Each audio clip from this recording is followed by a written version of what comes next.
For 26 years, our next speaker has pursued one of the most intriguing and compelling phenomenons in the whole world, crop circles. Perhaps no one has done more to bring these extraordinary physical manifestations to the attention of the entire world. He's written 4 books and founded Circles Phenomena Research International. He supervised the largest surveillance project of its kind, Operation Blackbird, and appeared on numerous well-known television and radio programs and lectured extensively. He's acted as a consultant to several European research institutions and received funding from philanthropist Lawrence Rockefeller. His widely seen documentary, Undeniable Evidence, was instrumental in the appearance of the crop circles in theatrical films. The British movie A Place to Stay was written after film director Marcus Thompson was shown this documentary. He acted as a consultant to this film as well as to the Disney movie Signs. Kind of a creepy movie, I thought. Very creepy. Starring Mel Gibson. And it's been a while since he's presented a public lecture, frankly. He'd stepped back from the field. But he has a great deal to say today, and I believe he is back for the long run. So please welcome to the X Conference 2009, Colin Andrews. Thank you, Steve. Thank you, Cheryl. Well, I was obviously looking at the banner as all of us entered the hotel. And it's really basically why I'm here. As we see, it's basically about lies on the ground. Although I, of course, will not put it like that. And before I actually move an inch here, I will make it very clear to you that Nick Pope is a friend, will remain a friend as far as I am concerned. But I am here to take... well, certainly to give you a different story, to the official explanation of the British government's involvement in the crop circle phenomenon. It's worth remembering, I see Nick out here to the right, he's still smiling, so that's a good sign. It is worth remembering, as I'm sure he has reminded many audience around the world himself, that he is sworn to the Official Secrets Act. And therefore, he is not ever in a position to speak to an audience or to the media or anybody else in an unofficial capacity related to his work. His work, he is still sworn to the Official Secrets Act. So therefore, what I'm going to postulate here is that the bosses that Nick had when he worked at that desk at Secretariat 2A there in Whitehall, London, he still has. They are there watching, briefing, and I don't know Nick's every day, and that is for him. The reason that I am here is that I know a different story. I know it very differently, and the article that Nick wrote a couple of years ago now, stating the official position, now that needs to be heard loud and clear, the official position of the British government's Ministry of Defence and its involvement or not, the royal household's involvement or not, or the Prime Minister Margaret Thatcher's government or not. And according to Nick, really there was basically very little on all fronts. I'm here to tell you that is not the case. And I've brought with me a documentary evidence of it. In one particular area, and I'll point it out as we come through this, it unfortunately requires me to speak a little bit in detail about a couple of individuals, which is really not is not usually my scene. It's not anything I've ever done. Everybody's entitled to opinions, everybody's entitled to their own research, etc., etc. But when it crosses the line and history is rewritten, this is why I was listening carefully to Richard's presentation before me. History is important. Unfortunately, often is the case, history is written by the winner. You listen and interview the losers, and you get the history. So that's very often the case. And in this case, it is different. But before we actually move off, I want to take just, if I may, a couple of more minutes than I did last week. I was on a platform with Edgar Mitchell in New York at the Institute of Noetic Sciences, and wish to draw the audience there and yours too, if I may, to my good friend, Pat Delgado, who is gravely ill.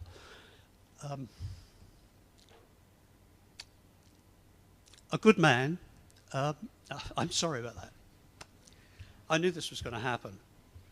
Obviously, a very good friend. We are very good friends. Pat was very much alongside my side in the early days of this research, in the early 80s. And as a man who is an electromechanical design engineer for NASA and the Woomera tracking facility, when he and I met one another and started research, there was nobody in the fields when we started the research. In 1983, there was nobody but the farmers. I had a privileged position of a senior official in regional government, central southern England, a local authority called Tess Valley, runs down to the English Channel and up with a couple of counties either side, and was kind of privileged to have access to a number of offices and departments, police departments, and at times through Nick himself, into some other facilities, like Boscombe Down, a top secret air establishment in central southern England, where I was inquiring of information that they may or may not be gathering. Well, I just wanted to put this right in front of you, that Pat has been deeply involved right alongside me, and he needs our prayers and our thoughts today.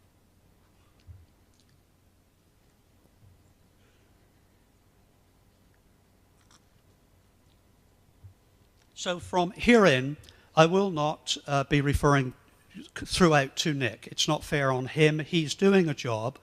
I am simply now relating the official information of which he was using to state the official position. I will drop my glasses so that I can actually see my own screen here. So that basically is where I've come from, just to kind of see the stamp that it isn't a casual, this lost me my job and my marriage and my country. So believe me, I have paid a reasonable price to be in front of you today.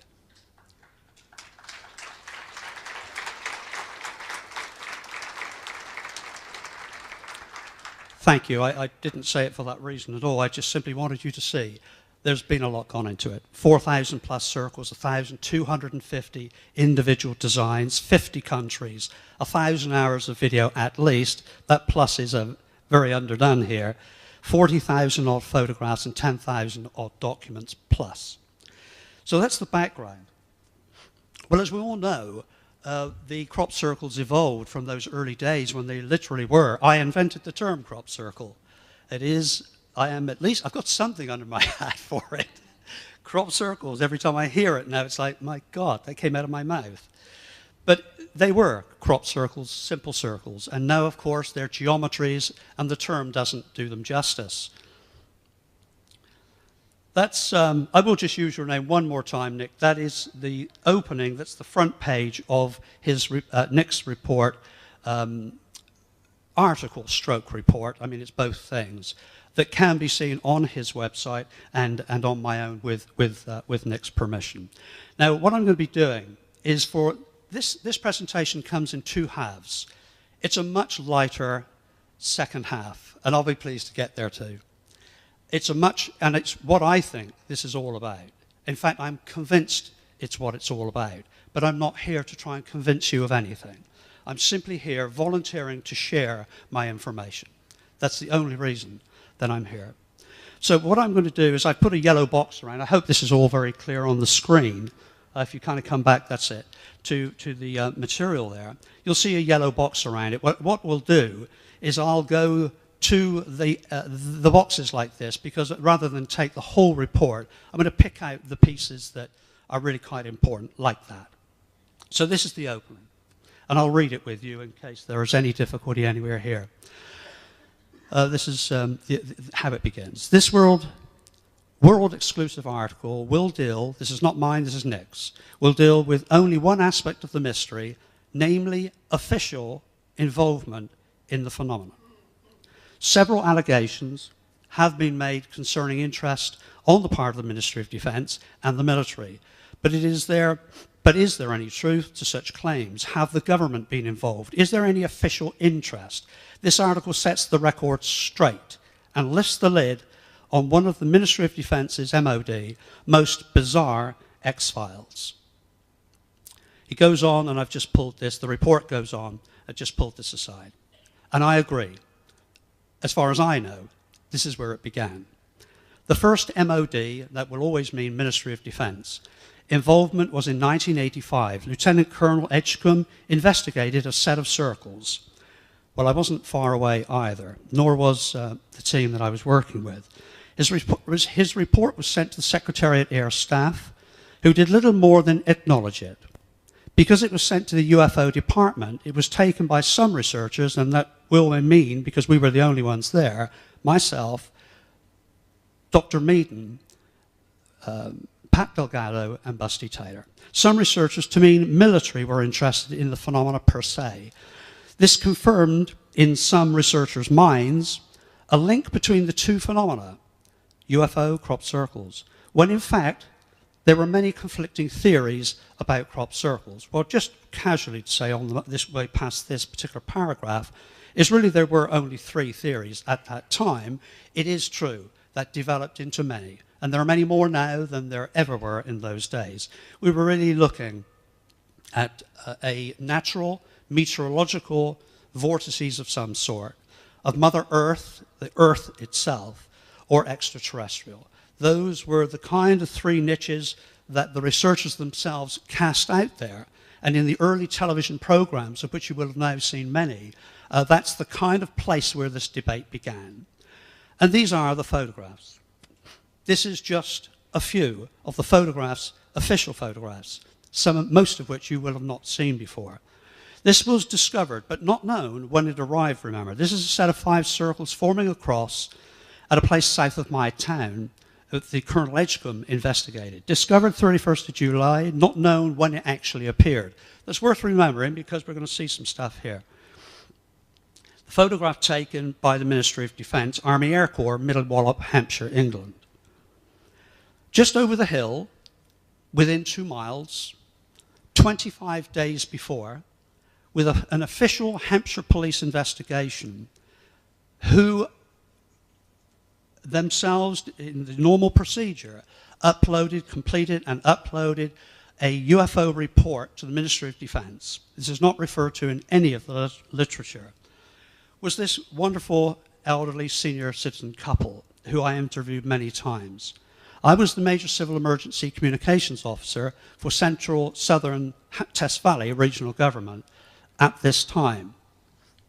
And I lived my life surrounded by radio frequencies of one kind or another because the function was to be prepared central regional government response to, at the time, a conflict between the East and West. And therefore, I heard from Bravo Alpha Police Control in Winchester, Hampshire. I just happened to. It's the way my life seems to be, just in the right place at the right time.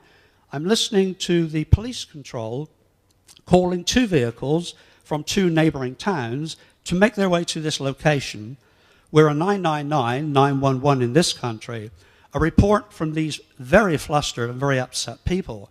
As they've traveled along this minor highway behind them, Mr. and Mrs. Jack Collins, they've seen this enormous Ferris wheel stood on its end, just like a circus Ferris wheel, stood on its end, perfectly stationary. Well, what's that got to do with crop circles? It may not have nothing. It may have nothing, but it's in the equation at this point because you'll see over to the top left, 31st of July are the crop circles that Colonel Edgecombe investigated. It should be on the screen here now. Thank you. You'll see up over here is the MOD investigation by Colonel Edgecombe. Over the hill by less than 2 miles, 6th of July, was the Ferris wheel. And down to the right, 6th of July, same day, and it may well be that all 3, remember, we don't know when that 31st of July discovery actually appeared. It was in a very remote place. The others were less remote, and they were seen the same day. So we've got the 6th of July UFO report, 6th of July down near Winchester, and the identical same design in the field.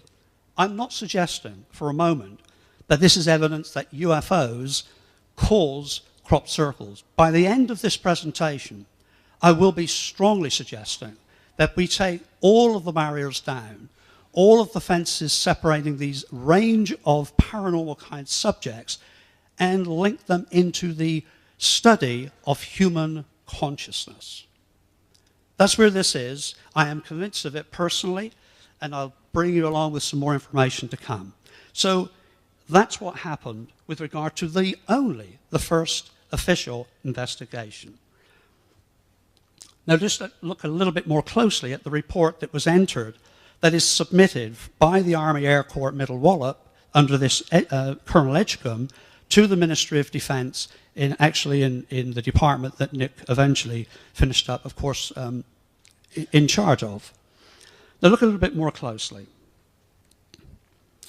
You haven't seen that refer to any of the releases from the British government in the recent months.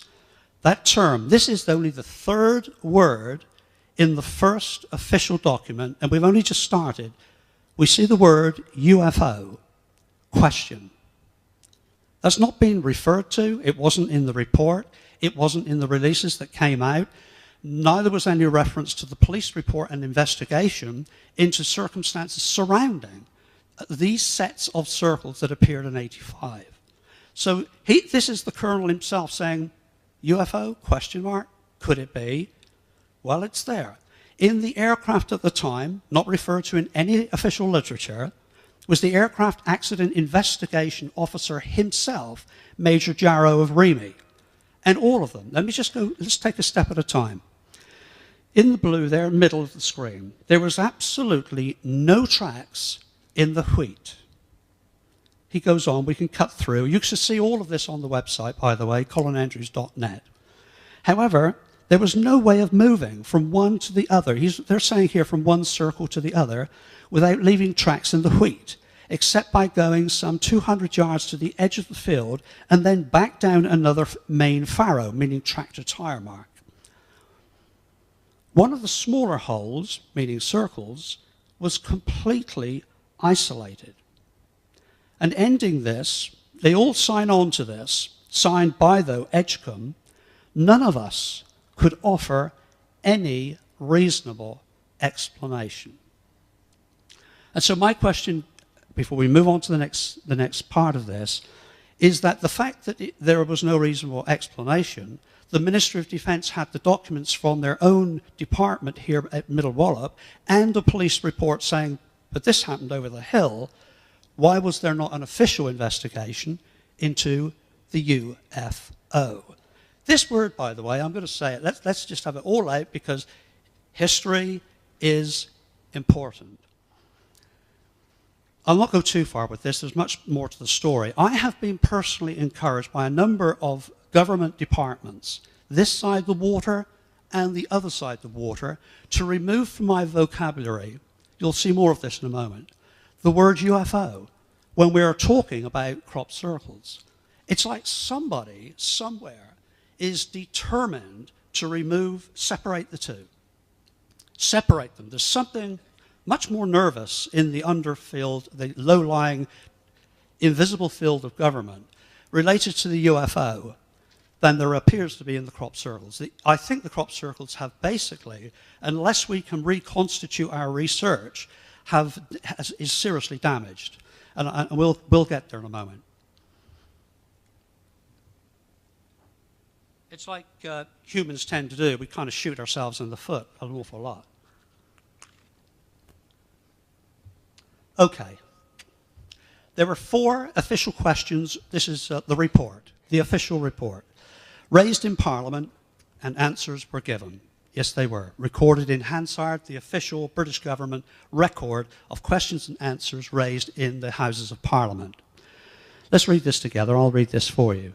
Questions in Parliament, 11th of July 1989. Mr. Teddy Taylor, that's a member of Parliament, representing his people in his community, to ask the Minister of Agriculture and Fisheries and Food, this is a department in the British government, How many reports has he received, I beg your pardon, of the flattening of circular areas and cereal fields in the southwest and other areas of England respectively, and if he will make a statement. This is often a tool, by the way. Please, I stand to be corrected. We do have a question time here. This is a tool often for the government to place on the record something it wishes to place on the record, and this is how it's done. And this is Mr. Ryder coming back now for the department. The flattening of circular areas, so this is the bit that goes in the record, in cereal fields is a phenomenon known to occur from time to time. It is confined to winter cereal crops, not true, and is more relevant in dry seasons, not true. But we have no arrangements for recording such occurrences and therefore cannot comment on their frequency, not true. The cereal fields have come back to Parliament again. This is the official British record of those questions. 11th of July, 89, the same Member of Parliament, Mr. Teddy Taylor, to ask the Secretary of State for Defence what progress has been made in the inquiries initiated by the Army helicopters based in the southwest in investigating the origin of flattened cereal areas of wheat, and if he will make a statement. We need something on the record. And so the Ministry of Defence comes back, is not conducting any inquiries into the origins of flattened circular areas of crops. However, we are satisfied that they are not caused by service helicopter activity. That, I believe, is true. Well, this might be what they never ever wanted you to see, and I hope I don't take risks in putting it out here. I was the civilian who was working with these people that have been denied in British Parliament. You'll see the top there. I have many photographs that complement these. I'm just showing you representative per site. So you have, along the top there, taken by the British Army, their Army helicopters. At the bottom, I spent most of one day in the top secret air establishment of Boscombe Down, going through with their, of course, I was never let out of their sight, but going through the official negatives. These are not people that are just casually going out and snapping their own photographs of interest, as you and I would do, as I'm sure we do, when we're flying from one city to another. So this is taken by, this is the current name. It was not what was there when I was there. The Aeroplane and Armament Experimental Establishment, A and AEE, at Boscombe Down in southern England. This happened to be at the bottom, the design that many got to know as Mother is Crying, as Mother Earth is. This was a pattern that the Native Americans in particular reacted very strongly to. I had people, friends of mine and family, who were presenting the documentation of the aerial photography to Native people around the world, trying to get their feedback. I think this is what a lot of this is all about. Man-made or not, let's get there further down the road. This particular design meant a lot to a lot of the Native people, and the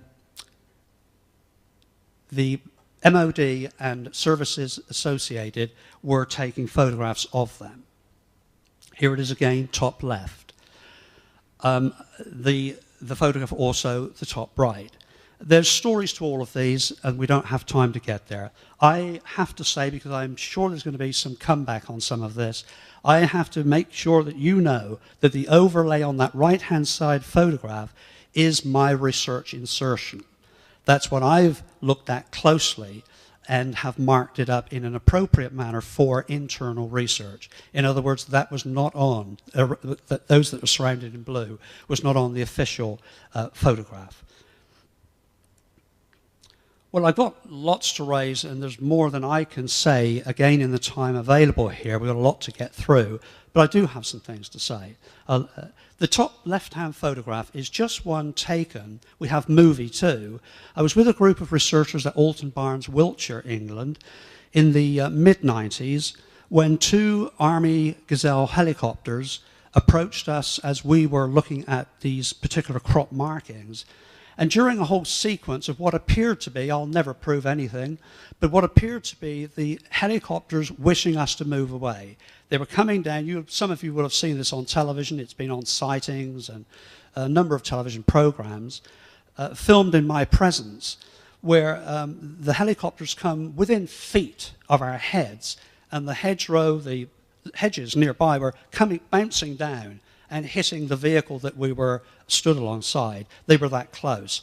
And the intention seemed to be very clearly it was either extraordinarily dangerous flying in a public area, or they wanted us out of there. Well, a second helicopter came in as the first one backed away, moved to the back of this field that you can see, and there is an orb, one of these orbs that keeps coming up, these small UFOs, whatever they are. And this orb is in front of the helicopter. That I would imagine, by looking at all of the sequences of footage of many times, it seems like one of the pilots is saying to the other guy, come right, you're there, you're right, you're there. We're seeing this and filming it too, from about probably 800 yards, I would think. And then in one frame of that film, which again can be seen on the internet, the orb has gone and is now behind the helicopter. And the pilot doesn't really know whether he's going to back up over it. He's being told it's behind him, very obviously by the manner in which he's moving that aircraft, or to swivel his aircraft and to see it that way, because it's now behind him. Well, the official footage that we recorded, and this was a person contracted to NASA that I was with at that time, and other British American researchers too, that footage was sent to the head, no less, of Vivian, the head of all land forces in Great Britain, at Wilton in Wiltshire for analysis. That was an official investigation into a UFO over crop circles. That has not been released under the Freedom of Information, this new era of honesty that we're now apparently looking at. And I doubt that it will, frankly. And I doubt if there's an awful lot that's going to come out that was in or has been in the official archives. So there's my question with regard to the official report. Where is that?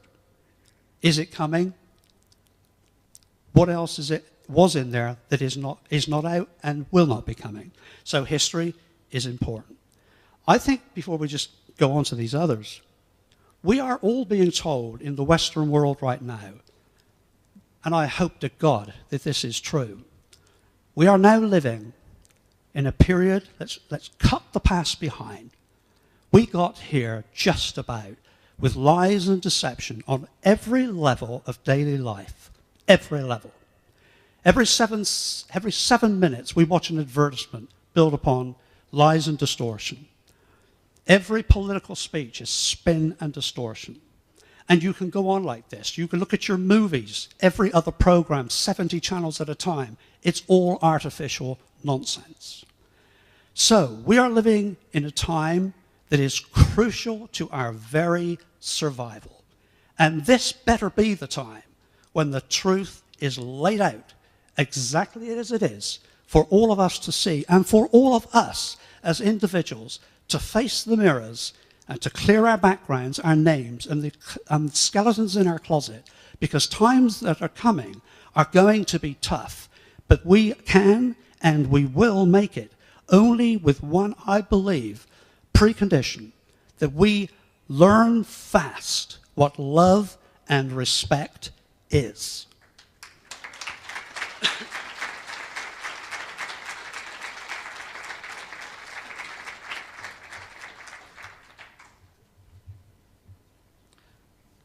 Well, on the right-hand side, this is a whole lecture, and I'm really not time to go here, but just for the record, that Operation Blackbird was a surveillance operation central southern England.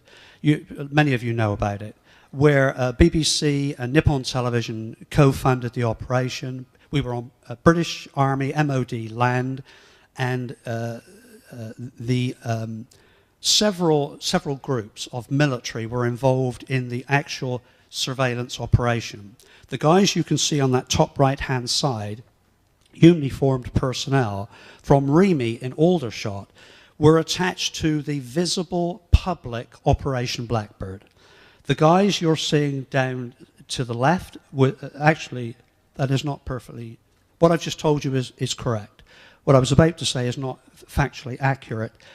To the bottom left-hand side was an operation which was secret at the base of Silbury Hill in Wiltshire, which there were a number of units involved. One unit, I've had this from, I'm still in touch with some of these guys, who are telling me that they were crawling over other forces in the fields around Silbury Hill that they had no idea that were involved in any operation at all. So you had units following units.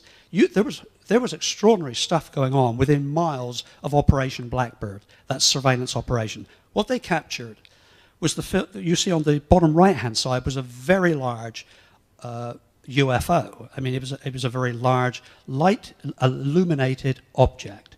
Well, we'll come back to that one. Mr. Colvin, to ask, we're back now to the British Parliament. These are now the last two, I believe, questions that have been officially asked. To ask the Secretary of State for the Home Department now we're to the Home Department, if he will call for a report, this is actually really rather important, from the Chief Constable, which is the Chief of Police of Hampshire and Wiltshire, two counties, on their investigations into the cornfield circles in Hampshire and Wiltshire. What is the estimated cost of these investigations, and if he will make a statement? Mr. Hurd, this is from Parliament, for the government. I understand from the Chief Constables of Hampshire and Wiltshire that there have been no investigations, we're back to that again, into the cornfield circles by their officers. 17th of October 1989, Mr. Colvin, the Member of Parliament, to ask the Secretary of State for Defence whether any official assistance has been given by service personnel to civilians. Now, this is me. You can put Colin Andrews' name right on there.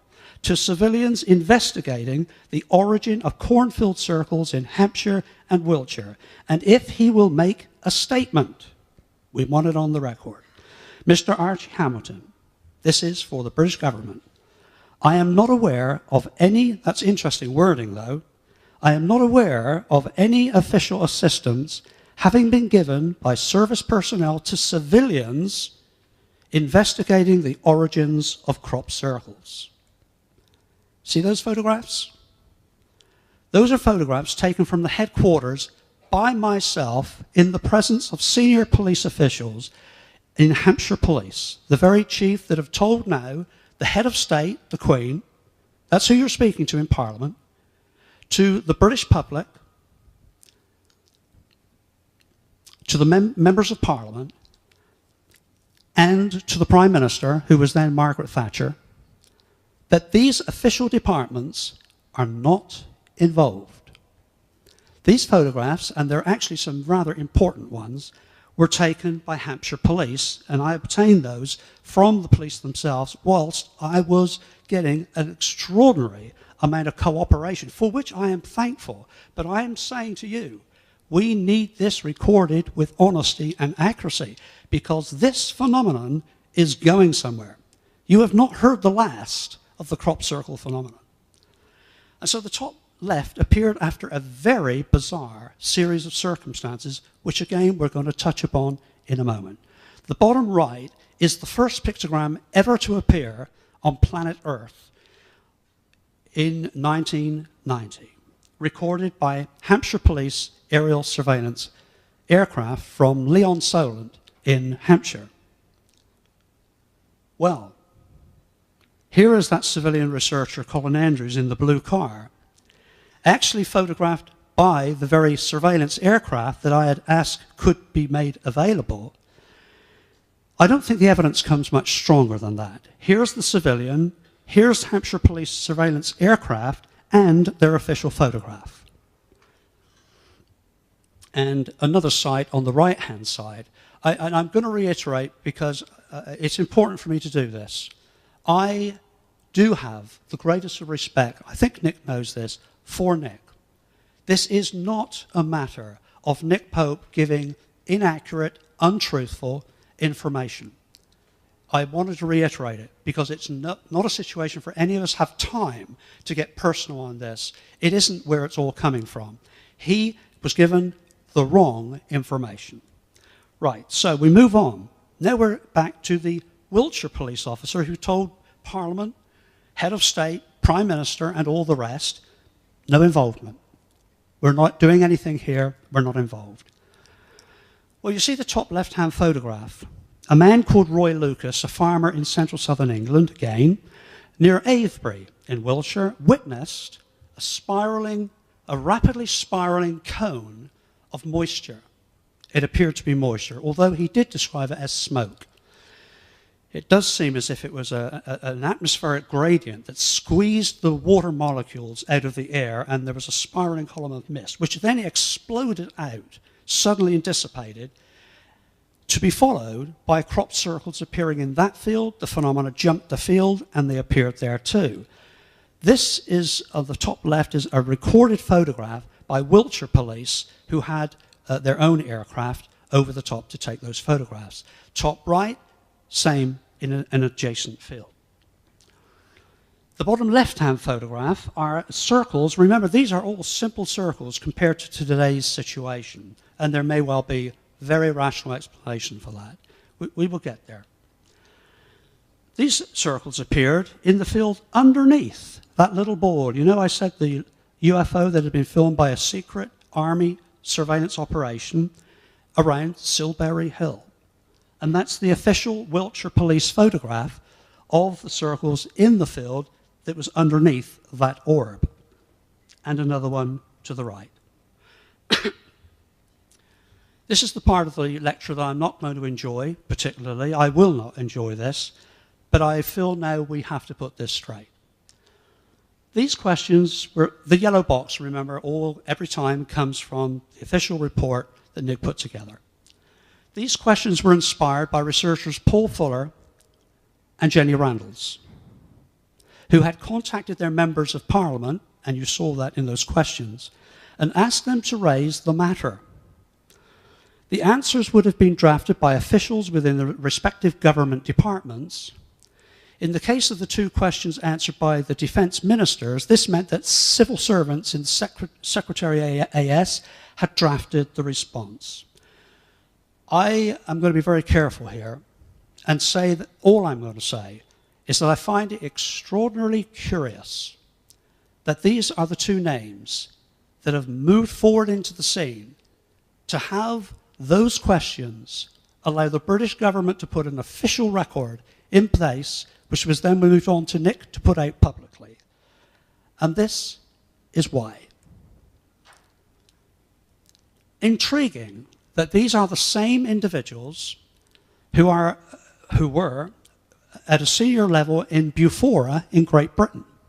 This is the MUFON equivalent in Great Britain, the British UFO Research Association, who have been subject to legal actions against them in the United Kingdom for various libel and character attacks on UFO researchers. Isn't this curious? Just like Richard was saying here earlier, from the old school, from those within who you believe are researching crop circles and yet are taking every step possible to have that word UFO removed from the scene. These people, and I'm going to show you evidence, had lawsuits taken against them at the most serious kind for the attacks placed in public on Gordon Crichton of FSR, Flying Saucer Review, ex-British diplomat, Harry Harris, a solicitor in Great Britain, very instrumental and behind the scenes very useful, helpful to UFO researchers who wanted legal help. Stanton Friedman in this country, Pat Delgado, my old mate, who's back in hospital right at this moment, and myself. Because we don't need to dredge this, I need to make the points. We need to know where this is coming from. So I'm going to read this to you. Dear Sir, this was to Paul Fuller, one of the names. We have been instructed by Colin Andrews, and I've taken my case because I don't want to get into deep water on other people's cases. I can stand by this, who has handed to us a copy of your letter of the 4th of September 1988 to Miss Anne Druffel. You will know that name too, here in America. Our client does not wish to deny your rights to criticize his research into the phenomena of circles in cornfields or the conclusions that he has reached from, yes, the client has reached from his research. However, there are passages in your above letter which are clearly defamatory. In particular, we refer to your allegation that our client has made claims about himself which are patently untrue. In other words, I'm a liar. That he has lied, that he has been selective in his use of evidence. That's serious. Unless we receive information from you within 7 days of the date hereof that you have written to Ms. Druffel, retracting the above allegations, and further that you undertake not to communicate any such allegation to third parties at any future time, we have instructions to commence proceedings against you for libel without further notice. That's what came about. Briefly, a full to me personally, by that man that has raised this in the British Parliament, Paul Fuller, apologising unreservedly. Well, I'm not going to rub this by reading all that through. It's here for the record. He withdraws it. He's very sorry. I am who I said I am.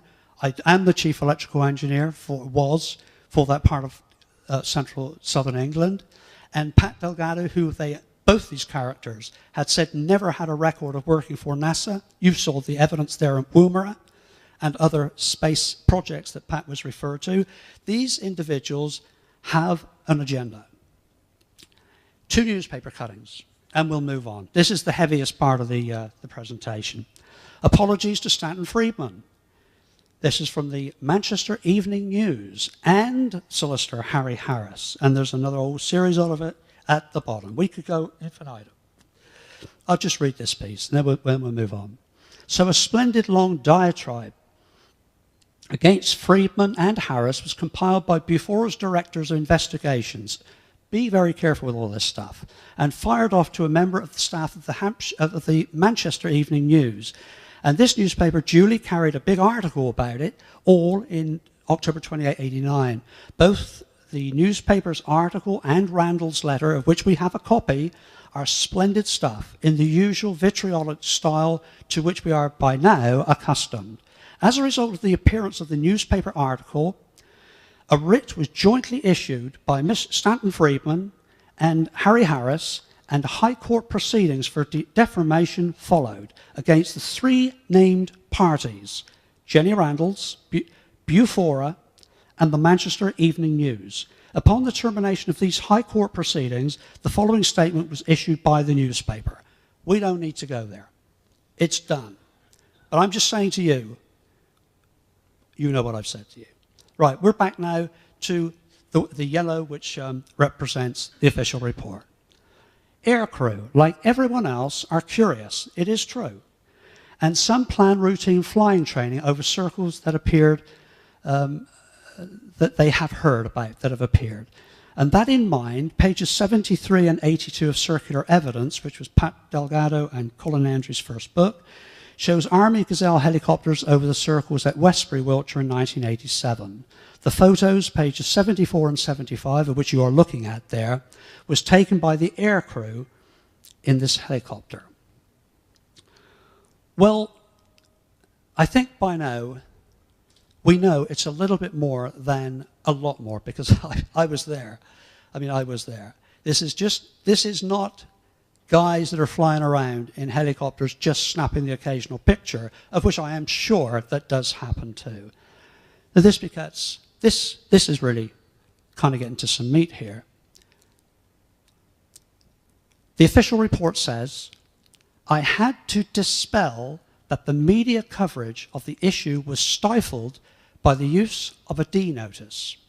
Well, a D notice in Great Britain is a tool used by the British government, Minister of Defence in particular, to stop the media in hard print, radio or television basically at the throwing of a switch if they consider national security is at risk. I think most people understand there has to be such a tool. But I am told, through the report, that this did not happen. They've never attempted to do that. And in fact, the D-notice is no longer in use. Well, what you're looking at there is again Operation Blackbird, where the British Army, a small contingent, helped us on the site of this surveillance operation in 1990. You see that vehicle there with the radio mast? That's the media, one of many media that attended one particular day when Circles appeared below the surveillance equipment and had something which the best we could tell through binoculars, something odd, we couldn't make out what it was, in the center of these circles. The surveillance cameras were there filming them. The first of the media to turn up to report on this was GWR Radio at Swindon in Wiltshire. And you can see their high-rise mast has been pulled out. They're going on air to transmit what they're looking at. And they were stopped. A D-notice was issued, contrary to what you've been given here. A D-notice was issued to take off air one of the best-known television and radio personalities in Great Britain, Dave Barrett. He was on air with GWR when they sent their vehicle out to cover this particular event. And here is his letter to me. Hi Colin, I now live abroad, so it's not easy to contact me by phone, but please feel free to email me if you need anything else. As I recall it, it was somewhere near Alton Barnes. Yes, it was, just up the road. A crop circle had been discovered with some mysterious item found in the center of it. We sent the radio car out, but were prevented from viewing it, and a D-notice stopped us reporting on it, and it was when I was with GWR in Swindon. D-notice. The government did not want you to see what was going on in those fields that they were very deeply involved in at that time. And I would suggest in departments that were not reporting to Nick and that he knew nothing of. I had to deny a further denial here. I had to deny that the crash of a Harrier jump jet was caused by energies of crop circles and that they caused spontaneous firing of the pilot's ejector seat. This is an interesting case, which incidentally, I neither would suggest that the two are necessarily tied together. But let's just, for the reasons here, to keep an open mind. It was a very unusual case. The GR5 jump jet that Britain has been so kind of well known for its extraordinary aircraft was on a test flight from the southeast of the country across central southern, checking in with Boscombe Down. You've already heard that name, top secret air establishment. Here we are. You'll see it there. It takes its course from the right-hand side of the screen through the center to the left. Coming from the southeast, it's on a test flight. It checks in with, on the blue dot there, it's overflown 5 circles of the identical times you saw this all started with in 1985, that Edgecombe reported on. It's gone directly over the top of those at the end of the runway at Boscombe Down. It makes its very last radio transmission, that poor guy, the pilot, with Boscombe Down on the purple E, that continues across the landscape to the left, just to the south of Stonehenge, by about 4 miles, heading west. Something happened. There is speculation, which I will come to. Something happens over another set of circles, this time with rings, and the aircraft kicks left by a few degrees, and now contact with the pilot is lost. An American aircraft, an SOS went out. Nationwide, air-wide, ground, a full sea-land search ensued. And an American aircraft came in and saw this aircraft and shadowed it and found that the pilot was missing. The Harrier was flying on, the pilot was gone. And so it continued to fly until it ran out of fuel and dumped into the Atlantic Ocean, many hundreds of miles further down the road. Well, this is my only point. As interesting a case as this is, I was interviewed by 2 of the investigating officials into this inquiry. simply because there were designs there, they had no idea what happened, and they still do not. And my only question, and I'm not questioning Nick, I'm questioning, I say, the report, is that to deny it had any involvement, when the official verdict, you'll see in red there, was left open. There was speculation that a small lamp had fallen off the dash, that it activated the ejector seat, thrown the pilot through the canopy, etc., etc. It may have been that. We will never know. But to deny it when all options are open, there are energies, however this speculative and crazy this might be, and I'm not suggesting that it killed this guy at all, but that aircraft happened to come into line precisely on the alignments we've seen with these circles for many years. Some of us will call them ley lines.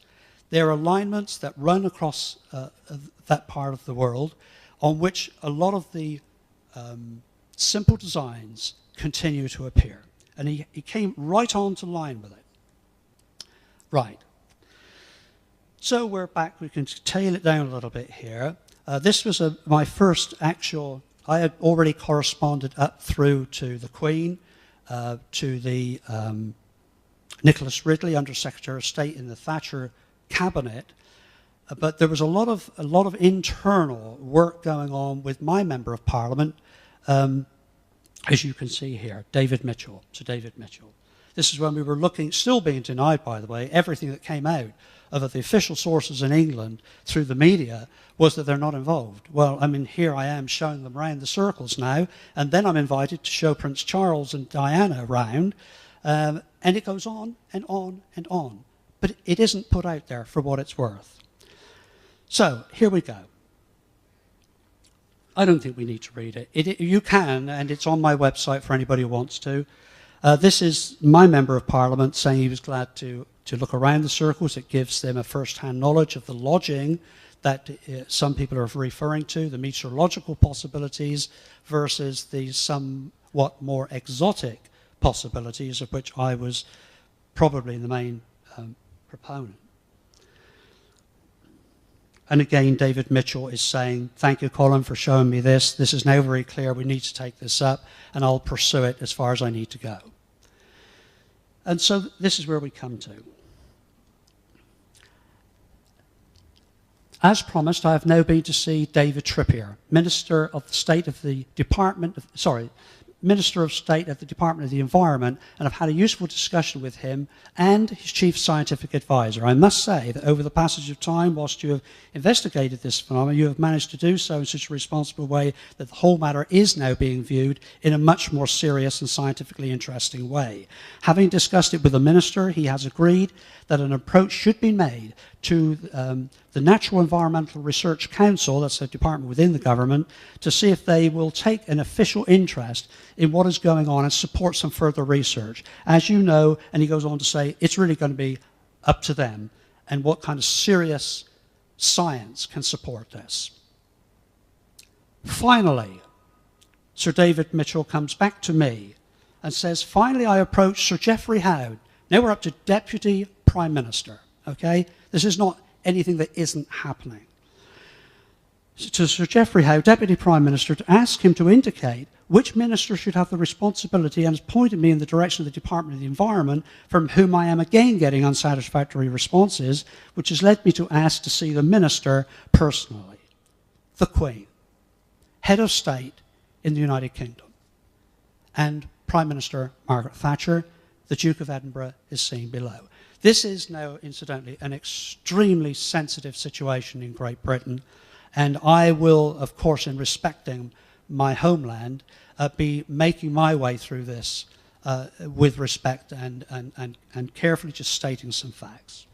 I had to deny allegations, this is the official report we're back to, I had to deny allegations that the Queen and Prime Minister Thatcher had expressed interest in the phenomenon, and that various high-level meetings were taking place to consider the subject.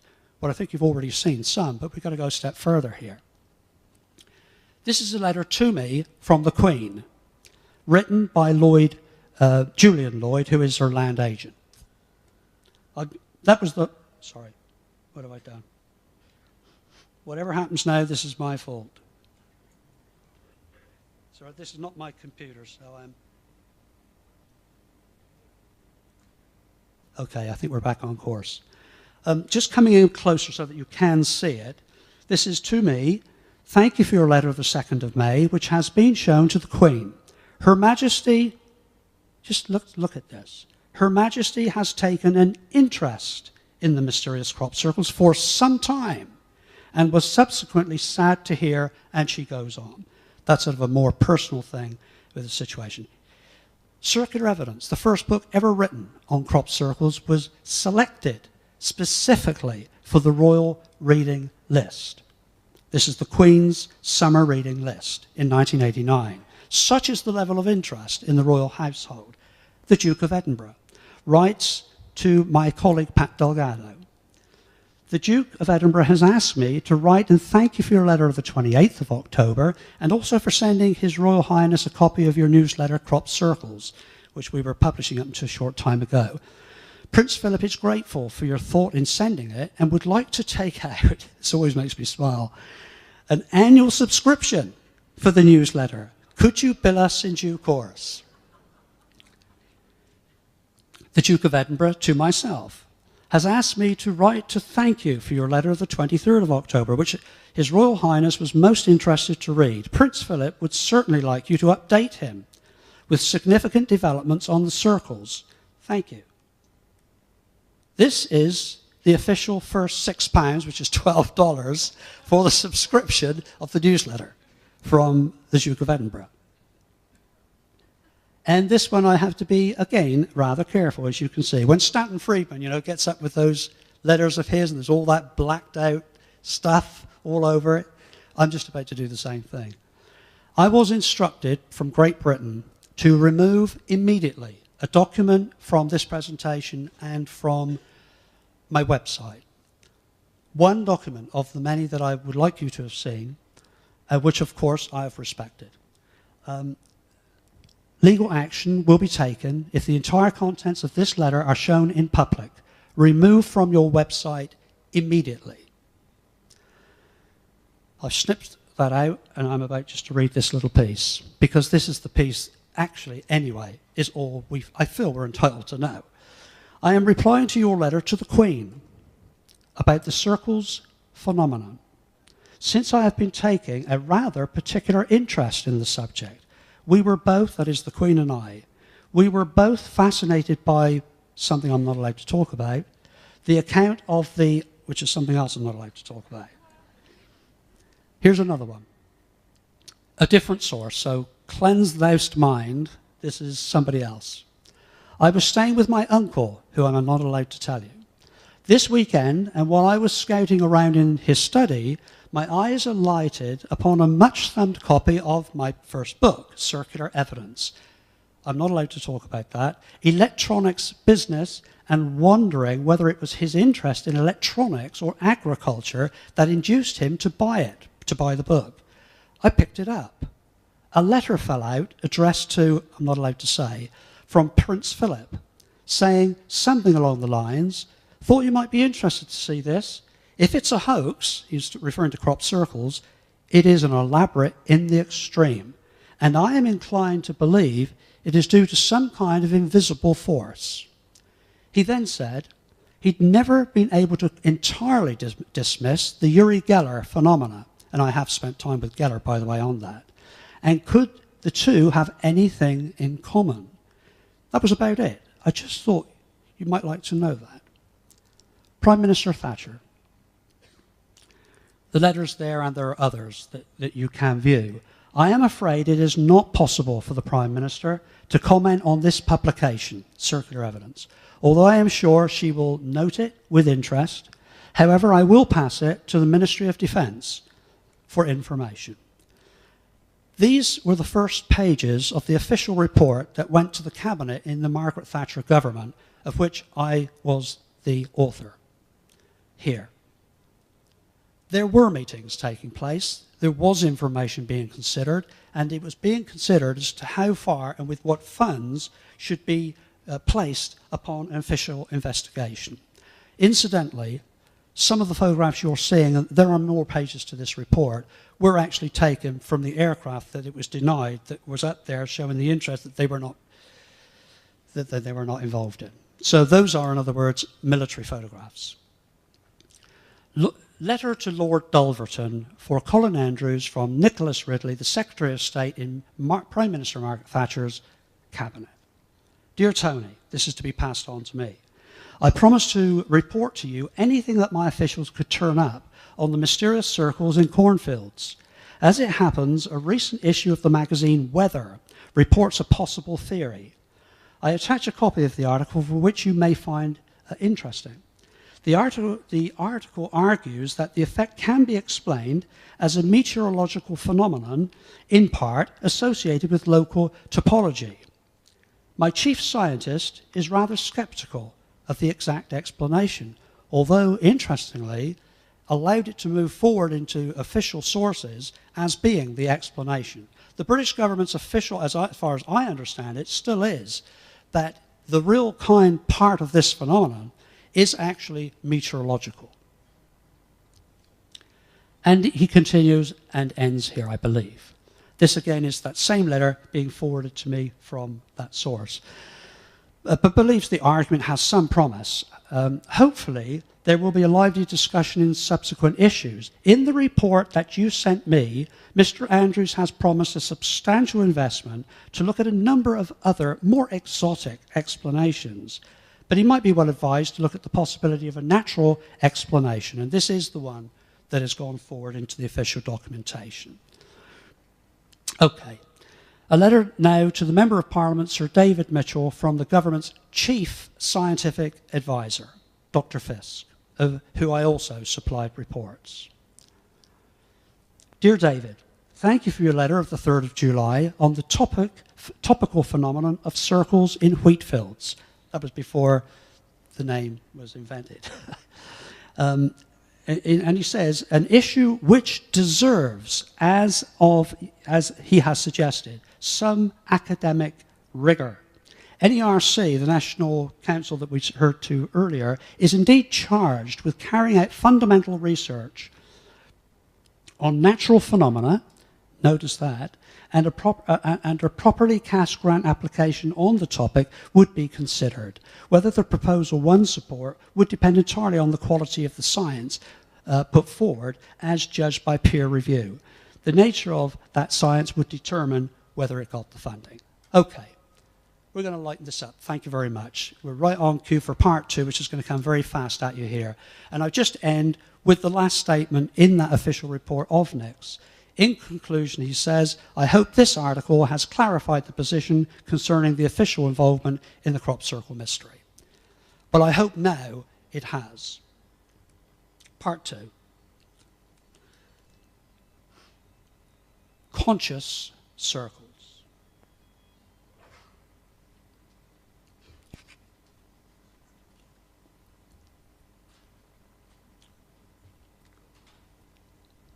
Reference to the official file on crop circles now being closed by the MOD.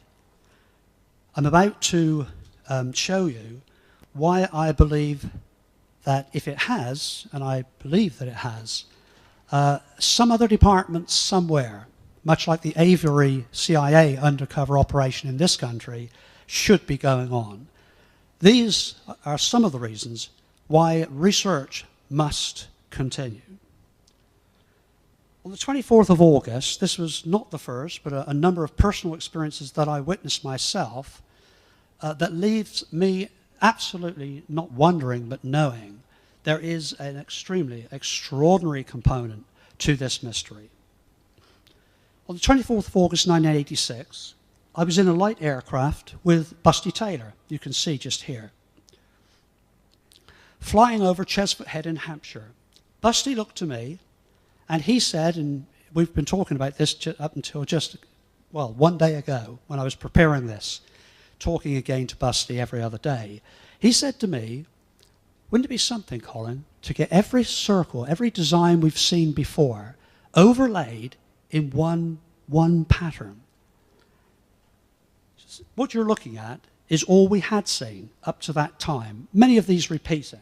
simple circles would repeat many times. Early 86 was the first circle with a ring, repeated many times. The bottom right-hand side, 85, this was the Edgecombe investigation, repeated many times.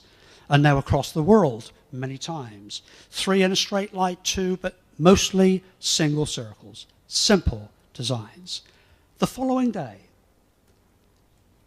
right there, just where the aircraft was when he said it, below his aircraft, with now Omar Fowler from Spain in his aircraft, was everything we had ever seen, overlaid just as he had said.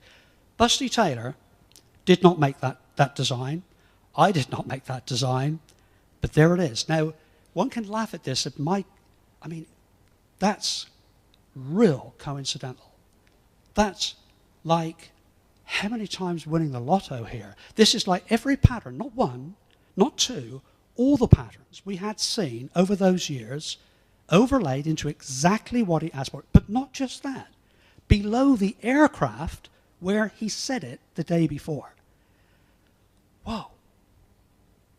That's weird. Well, in 1987, this is a ring reported from a pilot flying over. We investigated. We did all the things we usually do. I went back later alone. Reasons we don't need to talk about. I went back for a measurement, and I stood alone and I prayed. Now, I don't go to church regularly. I'm not,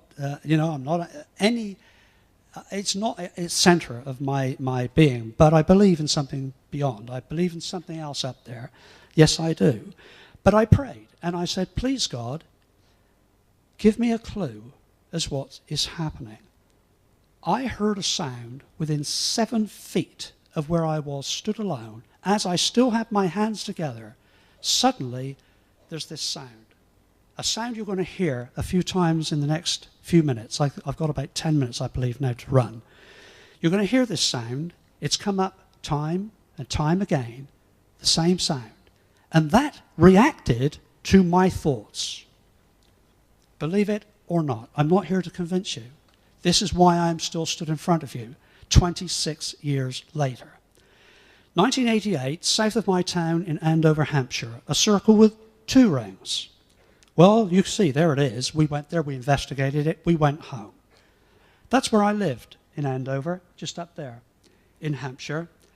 This particular night, with my marriage in tatters, I'm laid on the bed, I'm meditating. And I thought, again in my head, I know this, I remember so vividly. I tried to think of a pattern that had not appeared before, knowing what had happened with Busty. I thought of this pattern. I thought, well, we've never seen a Celtic cross. And I prayed. And it was just bizarre with the sound. I prayed for this design, which you can see up over here, that has never been seen in the fields anywhere. And if anybody knows of it, please let us know. Not anywhere. Back in 1988, that appeared anywhere on our planet. I prayed for it, and I said, as close to my home as possible. That was the same night. That's the circle with the 2 rings that you just saw the picture. Now, something else has arrived next to it. It's exactly the pattern that I prayed for. And you see that field boundary? That's the closest cereal crop to my home that was still available for whatever's going on to record its artwork.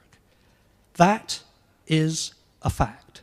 And in addition, right down here, it might seem trivial, a minor point, I don't think it is that in the detail, the ground detail, which we, of course, got back to have a look at, were the very details that permitted us scientifically in hard physical evidence to counter the Doug and Dave claim of 1990.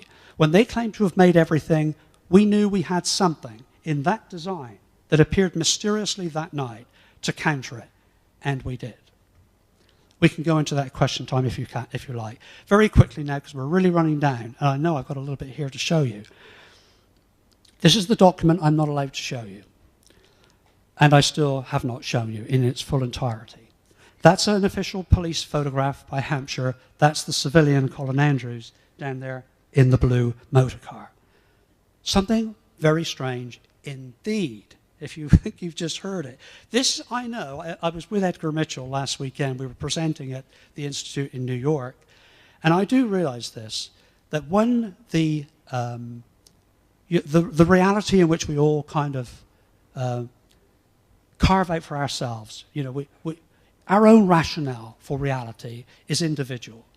And I know that when you hear the sound, and then a crop circle appears, and then this, and then that, it's kind of really challenged. And there comes a point where you can just simply turn it off, because it's the trying to kind of rationalize it all. And I'm going to be doing a little bit of that. So here goes. And I know that my credibility is on the line, but this is where we need to go with this.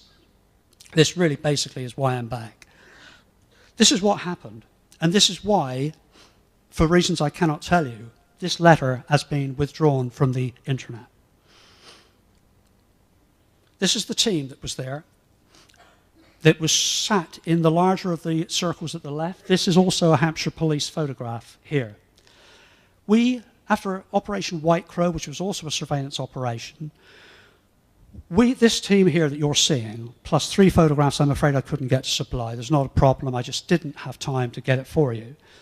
This is the team that went there, and we sat in that circle just after midnight. Surveillance operation is winding down. We had nothing to show for it, basically. And we sat there. Now, one of these people is Rita Gould, over the far right-hand side there. Is known in Great Britain. She's been researched many times by the psychic research people there for manifestations of all kinds. I mean, she's got an extraordinary kind of record. She was one of them. She had asked if she could come, and we were happy to have her aboard. I mention it because it might be relevant. I don't know. So we're there. Just after midnight, my old friend turned up. The sound that you are about to hear, that has been heard now in many very bizarre circumstances, and it did some strange things. It came in from the east. It moved, it went around the group of us, as if knowing precisely we were there. We kind of huddled in because you'll hear that it is a rather bizarre electrostatic crackling kind of sound, and we kind of hustled in like children, like, what the hell is going on? And it's buzzing around us stereophonically. I've got one bad ear. It wasn't so bad then, it is now. But the stereophonics was still very, very relevant. It was buzzing around us. And then it came back, and it's kind of stopped over there. And we're all watching it. All of us are witness to this. It stopped there. There's a dramatic temperature drop. We all felt that. We had a weather station on site. We had a meteorologist, head of the Tornado Storm Research Organization, Dr. Terence Meaden. He was not in that circle that night. He was responsible for the weather station, confirming, as all this is going on, the temperature took a nosedive. The barometrical pressure, atmospheric pressure, dropped off the chart. Same time. And this sound is interacting with us. And then something which I have never witnessed in my life, I probably never will again, and the man that's in hospital right now is my witness. Pat Delgado went up to that sound as the rest of us were clustered together, and he literally went backwards at an angle which he should have fallen, at about 45 degrees, and was dragged back towards the sound. He put his hand out to me like this, his face was like, and he said, literally, Colin, Colin. And I went across the circle, witnessed by these other people, got a hold of him, and the both of us were dragged back towards the sound until I made every effort, not knowing what in the world was happening, pulled him. Physically, it was like pulling a bubble, 2 bubbles apart. It was like, whoa. And we were free. We came back to the others. The sound moved back to the east, but stayed there. We could hear it for several hours and recorded it. There's more to be said about that. I'm on to 5 minutes, so I'm going to run it right through now. This is the sound. It's been analyzed many times. It's 5.2 kilohertz in orb of frequency.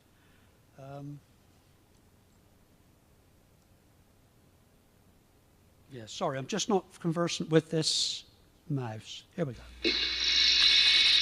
These are just sound bites, but it continued. It was continuous. This is slowed down by 50%.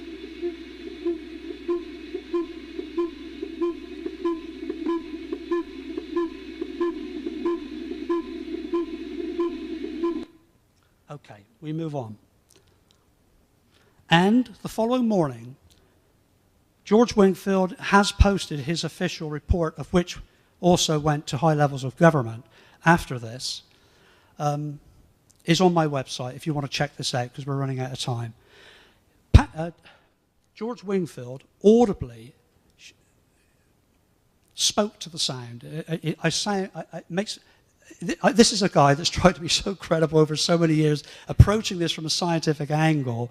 It's hard sometimes to kind of just say it as it is. We have reached that time.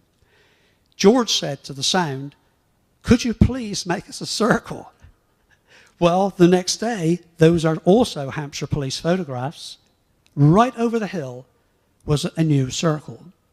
Now, Pat Delgado, this was just weeks ago before he became so ill, on a hunch, went back to Chesfoot Head. We were in touch with one another. I live in Connecticut now. Pat still lives very close to Chesfoot Head, Operation White Crow, where we've just been looking at. He went back and recorded the sounds from the trees. That sounds strange. Pat's, remember, he is an electromechanical design engineer, ex-NASA. The guy is thinking on every level, and so wonderfully outside the box. That's where we've got to go. Now, this is the sound recorded, I should just say, this is by sticking a probe in the trunk of the tree at about 1 meter up, and the other probe in the ground about 1 meter into the ground.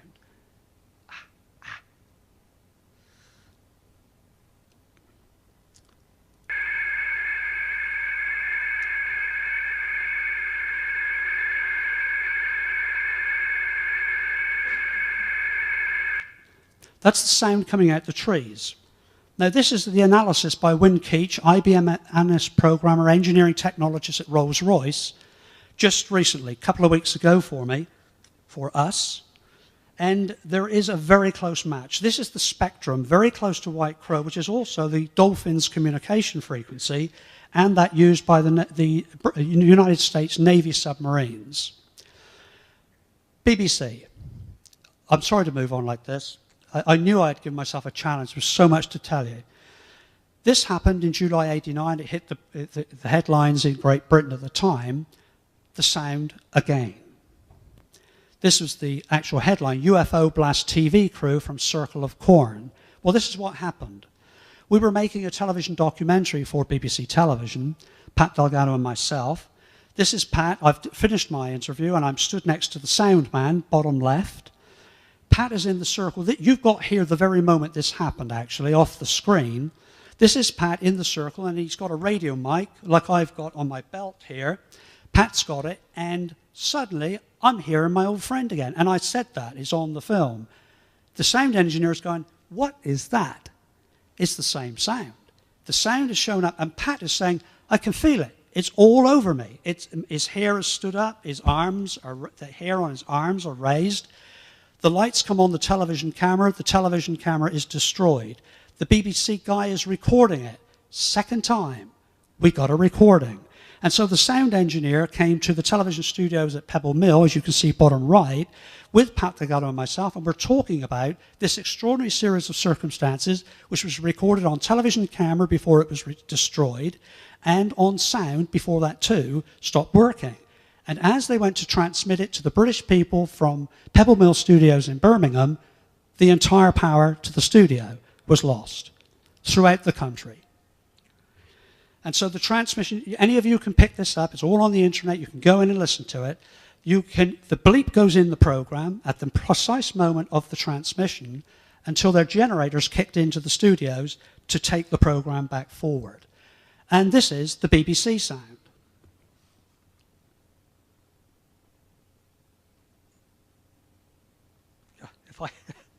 This is a delicate mouse. Sorry about this. Oh, all right.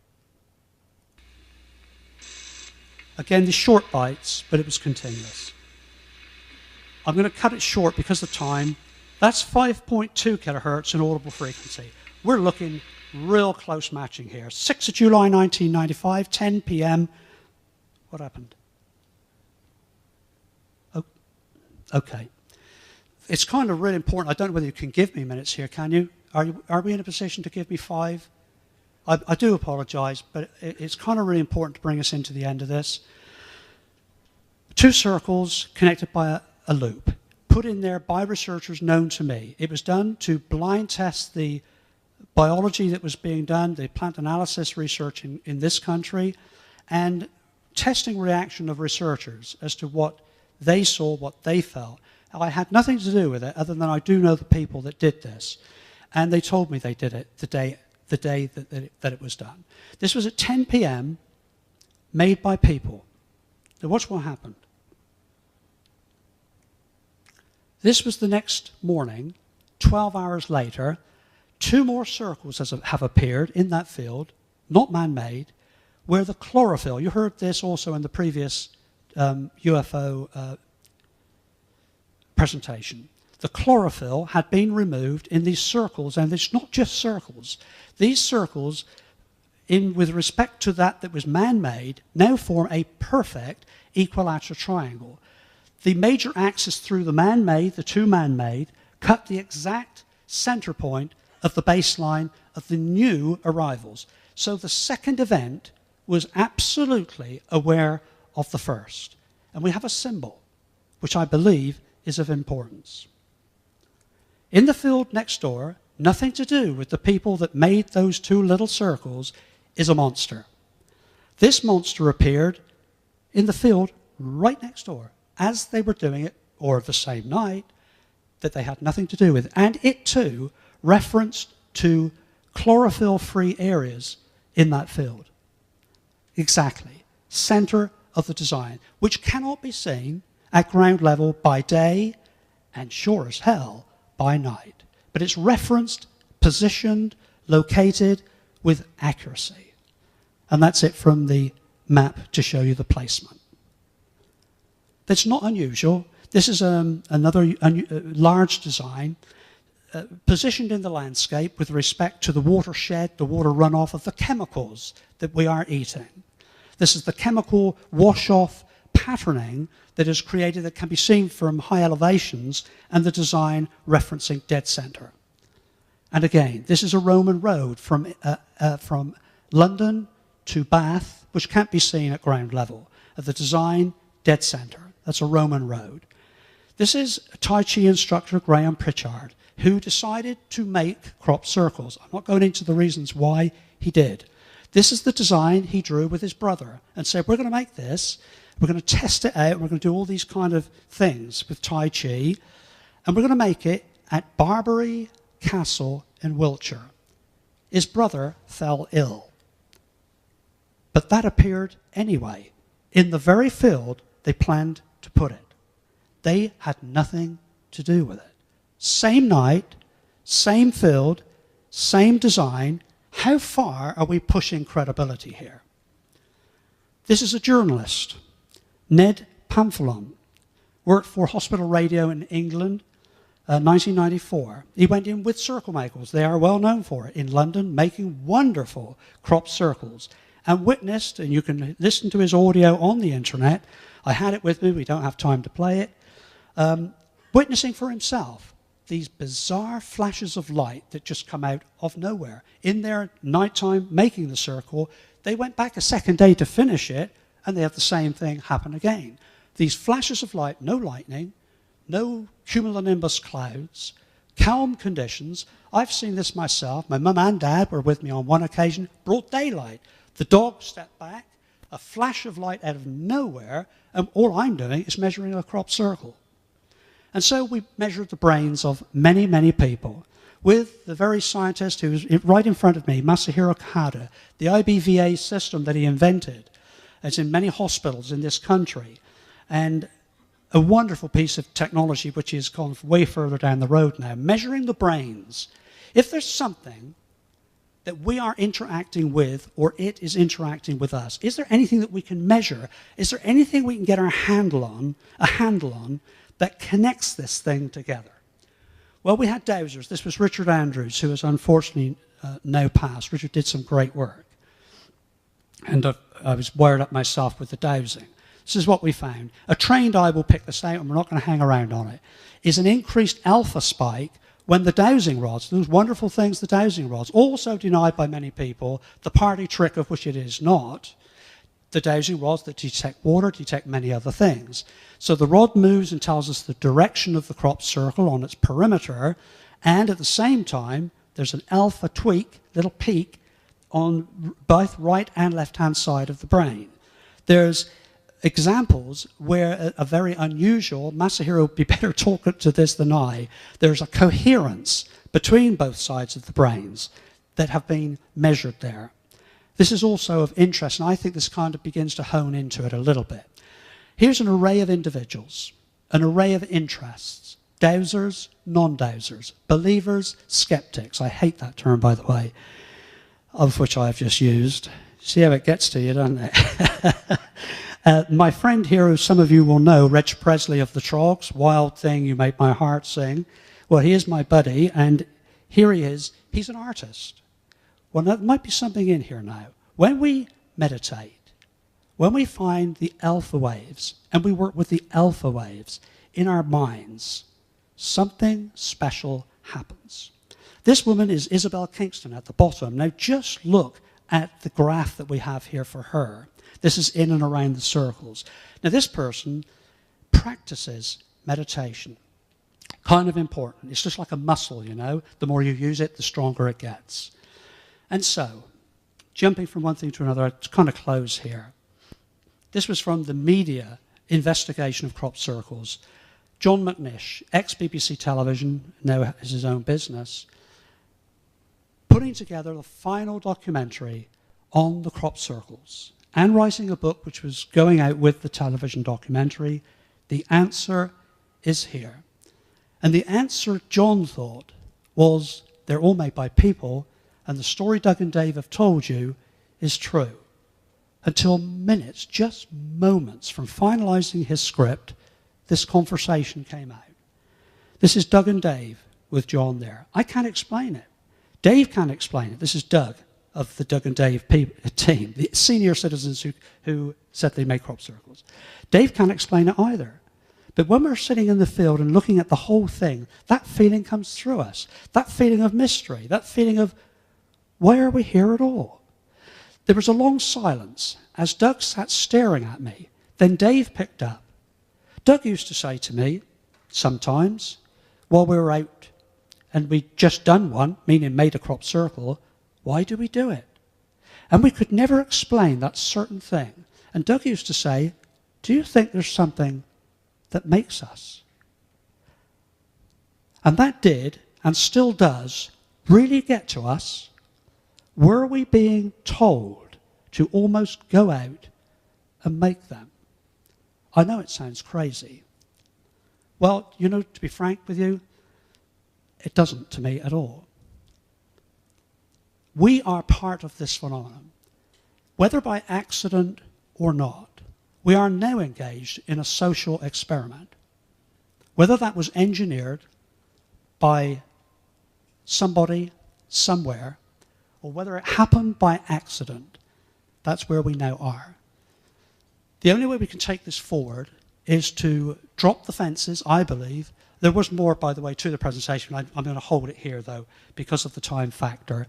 I really do feel that we are directly involved in this, and that it is our positioning from where we have just come, an acknowledgement and a realization of how we got here, with all that spin, with all that distortion, with fighting wars that didn't need to be fought, and knowing the next one's coming if we don't do something about it. All of that needs now to be placed right in front of us and people who represent us, because the future will only be if we understand men. I'm sorry to say this, I am myself of the male sect, I hope you can see. Men in particular need to be able to use the word, understand the word, love, and know what it's about, because there lies the future. Right there. It is as simple as that. There is so much going on here, but it's axes down, forward together, ahead.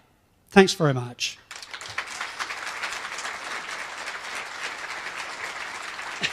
Thank you. Do we take questions? Is that what happens, or? Maybe only 20% are made by the circle makers. Is that true? The statement you've made is not true. The full statement, you've got part of it right. The full statement, the correct statement, is that in the year 2000, when I was being funded by Lawrence Rockefeller to look specifically at people making crop circles, during the period of the 1999 and the year 2000, and only in southern England, that's the part that you didn't say, and I'm just giving you the information. Yes, I did conclude that based upon the information we had, the undercover work that was done, concluded that 20% we could find no explanation for, 80% was almost certainly made by people. Yeah. But that's changed now. You think most of them are made by the circle makers? Sorry. You now think that most of them aren't being made by the circle makers themselves. Now you believe that the vast majority are human-made. That is correct. Yeah, that is correct. But you know, this is, if I may, Steve, this is real important. And I'll tell you why it is. Because the wrong question has been asked. And I was as responsible as anybody for asking it. If the question is, are they real or are they man-made, then we're going to be disappointed. That's my finding, and I'm not here to convince you. But if the question is, whoever made them, and half of it I've shown you today, if they were all made by people, and this bizarreness is going on around them, the question is, what is the bizarreness? That's the question. The question that we have to, within the research fraternity, I mean, again, just put it out as it is. I have people here. I come with an open heart. I want to work with everybody. And there are individuals who know me well here that are ducking their heads rather than just simply look at me. And the reason why is because of the hate mail that I had following the statement that you have repeated that's being fed back that Colin Andrews thinks most of them are made by people. Well, you heard the full context of how I corrected you. It was in the 2-year period only that very hard-hitting, thorough work was done at many levels for us to learn, okay, what's the difference? Where's the division? And what we got out of that in the last 9 years, since all the acrimony that goes with it, is, well, he thinks they're all... It's not the research. The research is consciousness. And the people that... Here's something else, and I think I make my point here. Mm-hmm. The bizarreness about what has happened to researchers involved in the research, is happening to the people making them. There is the nugget. That says, in this era of honesty with a lack of spin, we are on all sides of the equation involved. What is happening to you is happening to you. So what's the common denominator? It's the fact that we're interactive and interacting and creating our own reality. We are creating our own reality. If we want war, we will have war. If we want half of the research community to be against the other half, we'll have it. If we want to move forward in a new world of honesty, with hope and compassion for one another, we can have it. And that's what I say today. We're there.